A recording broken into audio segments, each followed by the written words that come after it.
Yes, Mr. Mayor, my name is Ann McGregor, and you are on the record as saying that we need to look at repealing the earnings tax.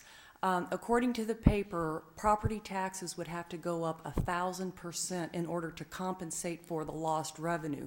Do you support this tax, and if so, why? The earnings tax situation is this. There are citizen initiative petitions out there being pushed by a very powerful, wealthy guy named Rex Sinquefield. I think he will probably eventually get something on the ballot. I think if Clay Chastain can get something on the ballot, Rex Sinquefield can. And I think it'd be real smart to start thinking about how we're going to deal with our tax structure. And I might tell you that we've had that wonderful earnings tax the whole time all this stuff was going on. You know, I think that we need to think carefully about how to develop a revenue alternative that works better for us. I don't want 1,000% increase in the property tax. I will tell you, I've published studies. You talk about I'm on the record. Well, you know, there isn't any mayor you've ever had more on the record than me. I've got a couple of hundred audit reports out there. I would tell you that this is a high tax effort city. Kansas City residents, as a proportion of their income, pay a lot of taxes. You know, so I'm not for 1,000% increase in the property tax. I'm for thinking carefully and coming up with a strategy to deal with what might happen to us rather than just stick our head in the sand and hope that it all goes away, which it ain't going to do. Hi, my name's Sarah Starnes, and I'm still puzzled about why it was so urgent to dismiss the city manager, Wayne Coughlin, and especially in the manner that happened. And that, I think that created further divisions in our community. And Kansas City already has like a national reputation for the mayor and the city council conflicts. So I was wondering if there are any plans for the people who govern our city to maybe be able to work together more cordially and more effectively. The city manager situation, you know, I'm not going to say much about it other than that I was very clear all along after the first, you know, after December 13th of 2007, it was very clear that I would like a different city manager.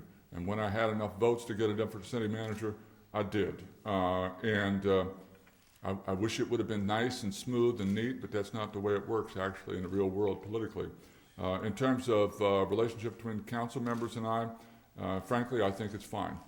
That, you know, just like the relationship that I have with the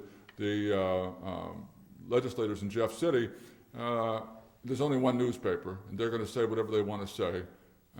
The fact of the matter is, you know, the council and I often, well, you know, I'm a numbers guy, so I got spreadsheets. I can tell you about 80% of the time I win contested votes, and there's been a period there where I was 100% for about 5 or 6 months in a row.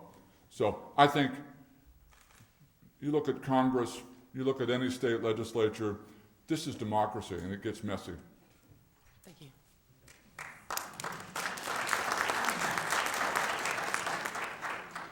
Good morning. My name is Ina Montgomery. I have a couple of questions. I'm going to try to just give one or two.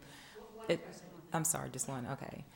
In regards to the, you talked about the 1%. Is any of that 1% towards education? The current sales tax? It's not a sales tax. The tax that they've been talking about is the earnings tax. The earnings tax. None of it. The city spends nothing on education.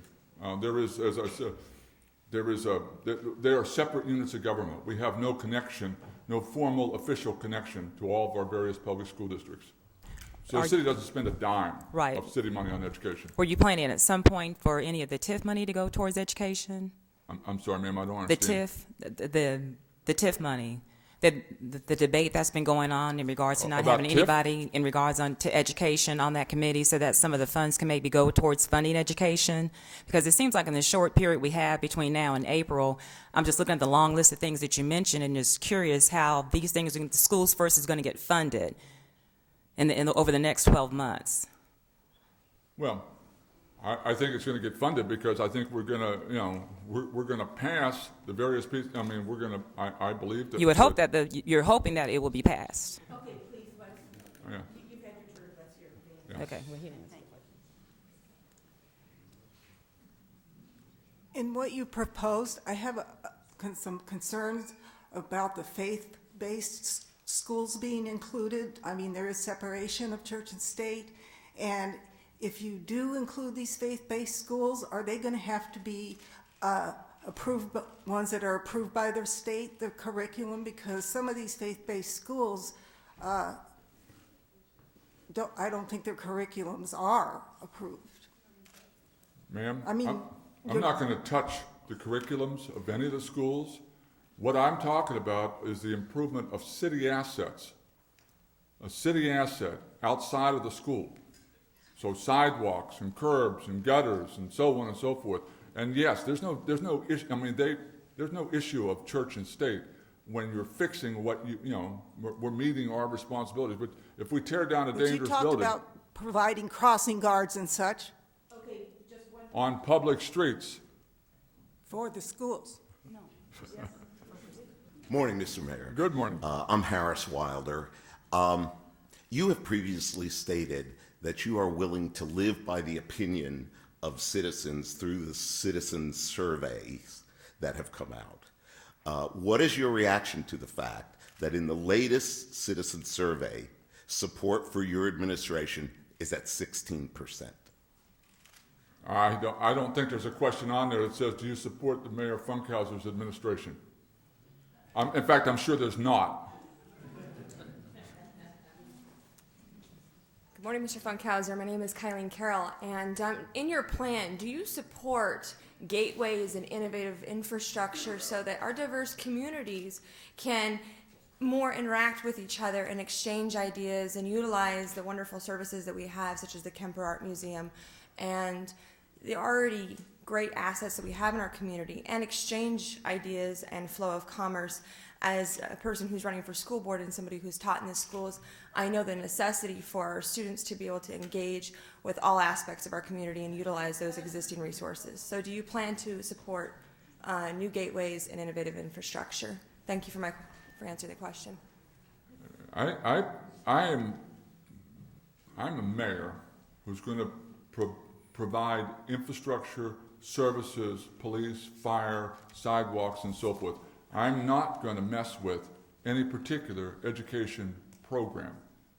I'm going to support educators in doing what they need to do. So I don't even know the program that you're talking about. I'm not referring to actual education programs. I'm referring to ways in which we can have our communities interact with each other. So gateways and innovative infrastructures. Like I said, I haven't heard of the program. This Gateways to something. I don't know about it, but what I want to do is create an environment in which you can do whatever you want to do with education. Well, Yeah. thank you for answering the question. I appreciate it. Thank you very much. Sure. Mr. Mayor, my name is Richard Tolbert. I'm a product of the Kansas City, Missouri School District. I graduated from Central High School in 1962. I commend you and thank you for using your bully pulpit to help us deal with the problems we have with the Kansas City School District, because we all have a stake in it, whether we have children in school or not. However, as I listened to your presentation, it seems your underlying premise and theory is that broken window theory, that what people see in the environment has, well, I'm getting there, has a lot to do with creating bad conditions. When I graduated from Central High School in 1962, there were as many broken gutters and sidewalks and bad buildings, I think, as there are now.